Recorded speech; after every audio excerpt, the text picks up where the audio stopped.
Aquí en la Faculty of Truth descubrimos otra historia cautivadora de 1965 protagonizada por Morris Betzold, cuya experiencia es similar a la de John del incidente de la cueva Naughty Potty. Morris hizo un giro equivocado, encontrándose atrapado en una grieta estrecha sin escapatoria. Lo que siguió fue una apasionante misión de rescate de 25 horas, grabando para siempre en la historia los peligros de la exploración subterránea. En una fresca mañana de otoño en el vasto parque, el escenario perfecto para una excursión, 16 jóvenes y 3 maestros del hogar metodista de niños de Berea se embarcaron en un viaje planeado el 5 de octubre de 1965 a la aldea de Schönbrunn, en el condado de Tuscarawas.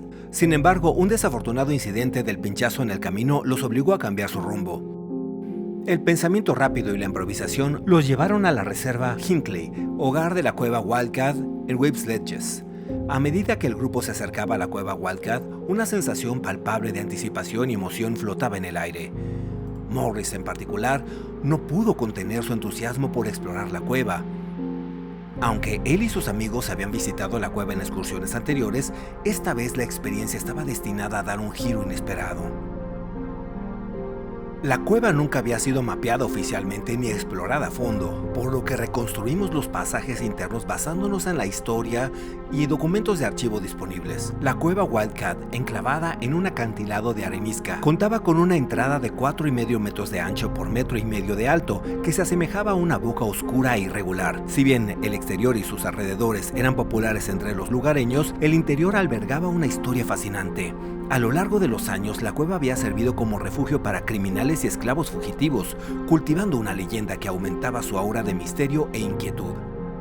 Al entrar en la cueva, uno se encontraría con un pasaje estrecho, de aproximadamente 24 metros de largo, conocido como el túnel principal. En su término, una abertura reveló una gran roca inclinada que dominaba el espacio.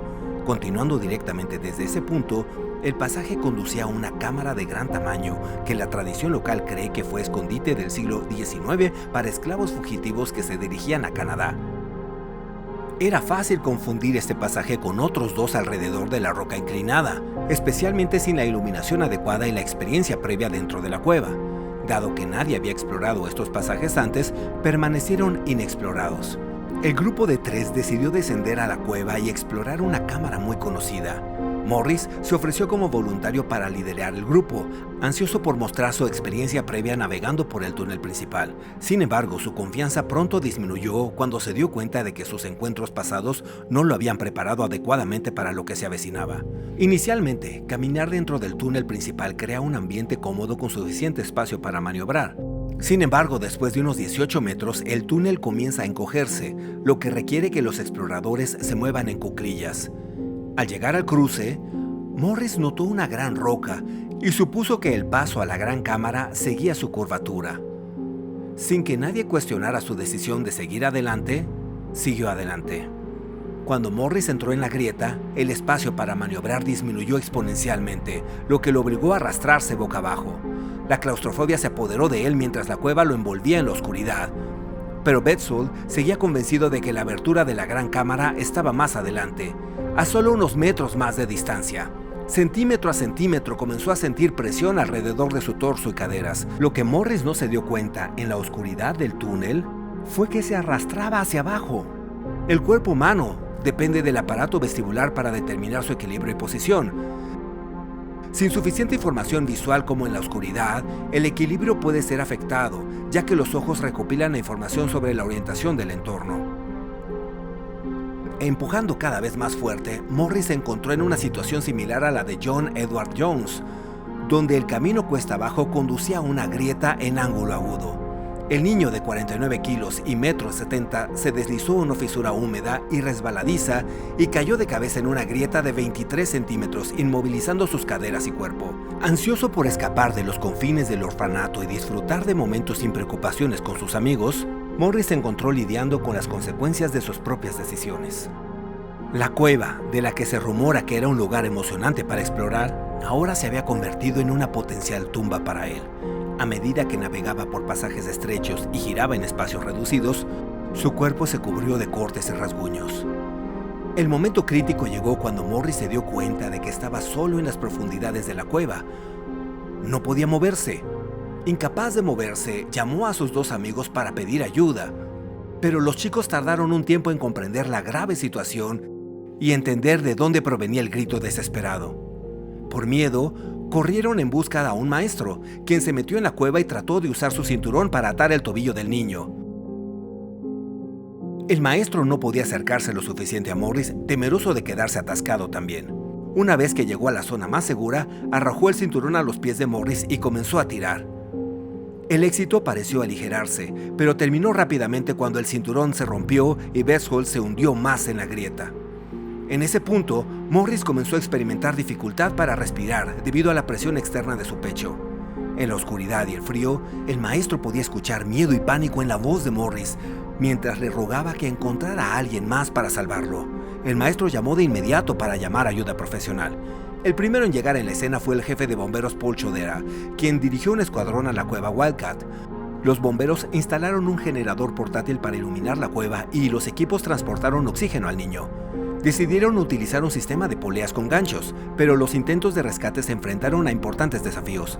La topografía de la cueva presentaba obstáculos impredecibles, con pasajes estrechos y curvas cerradas que dificultaban el acceso. Morris quedó atrapado a una distancia considerable de la entrada, lo que complicó aún más los esfuerzos para alcanzarlo. La visibilidad limitada y las condiciones claustrofóbicas dentro de la cueva agregaron otra capa de dificultad al rescate. Cada maniobra se ejecutó con precaución, teniendo en cuenta el riesgo constante de lesiones para los rescatistas y el potencial de empeorar la situación de Morris. Combinando la habilidad táctica y un coraje impresionante, los rescatistas exploraron varias estrategias para liberar a Morris de su precaria posición. Los contratistas se ofrecieron a perforar 10 metros de piedra, pero los geólogos temían un derrumbe. La dinamita también fue descartada. El dilema se prolongó hasta la noche, y la ansiedad creció tanto en los rescatistas como entre los espectadores indefensos que observaban la situación desde fuera de la cueva. La temperatura bajó a los 0 grados, cuando más de 200 trabajadores de emergencia, espectadores, familiares y reporteros se reunieron en el lugar. La historia del niño atrapado se convirtió en noticia de primera plana en todo el país y en el tema de los programas de televisión nacionales. Las transmisiones de radio pidieron ayuda a la comunidad, lo que provocó que Evelyn Pinky Pettit, una enfermera de Akron de 158 centímetros y 38 kilos, condujera hasta la cueva y se escabullera por el pasaje. Pudo acercarse a menos de 1,5 metros, pero pasó casi 3 horas consolando al niño mientras los rescatistas preparaban un nuevo método para sacar a Morris. Uno de los métodos fue propuesto por el experimentado explorador de cuevas Terry Brown de Akron, quien sugirió montar una polea improvisada en lugar de ganchos, con un anillo de metal clavado en el techo de la cueva. Los rescatistas tiraron y tiraron, pero Berthold se movió solo unos centímetros, solo para ser empujado hacia atrás una vez que se soltó la polea. La principal preocupación de los rescatistas era la conciencia de Morris. Si el niño se desmayaba, no habría método para sacarlo sin su propio esfuerzo. Todos estos matices traen a la mente la misión de rescate de la tragedia de la cueva Naughty Potty, que terminó en el momento en el que John Jones se desmayó. Sacar el cuerpo de la grieta usando diferentes métodos toma solo el 80%, y el 20% restante siempre debe llenarse con los esfuerzos de empuje de la víctima. Durante toda la noche, los rescatistas trataron de animar al niño. Le preguntaron si tenía novia, le prometieron una cena de carne, le hicieron contar hasta 25 y viceversa. Docenas de personas ofrecieron ayuda, pero muchos no pudieron acercarse lo suficiente después de ingresar a la cueva. Han pasado más de 24 horas y en este punto los rescatistas solo se quedaron con un intento, ya que las respuestas de Morris se volvieron cada vez más vagas y el tiempo se acababa. Por la mañana, la Fuerza Aérea de los Estados Unidos voló a un equipo de la Sociedad Nacional de Espeleología en Washington, D.C. El maniquista Curtis Peck y su tío Paul Peck idearon un plan. Para ejecutarlo enviaron a Michael Ulrich, de 15 años, Eagle Scout de North Rayton, quien se retorció en la grieta. Fue capaz de acercarse a Morris más de lo que nadie lo había hecho antes. Michael le tiró una cuerda a Morris y él fue capaz de tirar de ella sobre sus brazos. Como Ulrich dijo más tarde a los periodistas, Morris yacía sobre su lecho derecho y solo podía usar un brazo. Según Michael, era bastante apretado y aterrador allí. Se le indicó que usara una solución de glicerina vertiéndola en las caderas de Morris para hacerlas resbaladizas, después de lo cual empujó una tabla de soporte estrecha debajo de las piernas de Morris para crear menos fricción una vez que comenzó a tirar. Con la orden de Michael, el equipo comenzó a tirar. Betzold resbaló un par de veces, pero con un fuerte tirón desde arriba se liberó. Los aplausos se levantaron cuando el niño fue envuelto en una manta y sacado del pasillo más de 24 horas después de que comenzara la terrible experiencia. Cientos de espectadores aplaudieron mientras el niño era subido a una ambulancia que lo esperaba. Afortunadamente, la posición del niño era de alrededor de 60 grados, lo que lo ayudó a mantenerse con vida durante un periodo de tiempo tan largo. Si la grieta hubiera sido más empinada, Morris no habría tenido tanto tiempo para que los rescatistas descubrieran el mejor método para sacarlo. El servicio del parque dinamitó la parte trasera de la cueva Wildcat, horas después de que Betzold fuera liberado. Del mismo modo con Knotty Potty Cave, la entrada se selló permanentemente con hormigón. La lección se aprendió durante los siguientes 44 años hasta que todo se volvió a repetir, pero esta vez con un final horrible.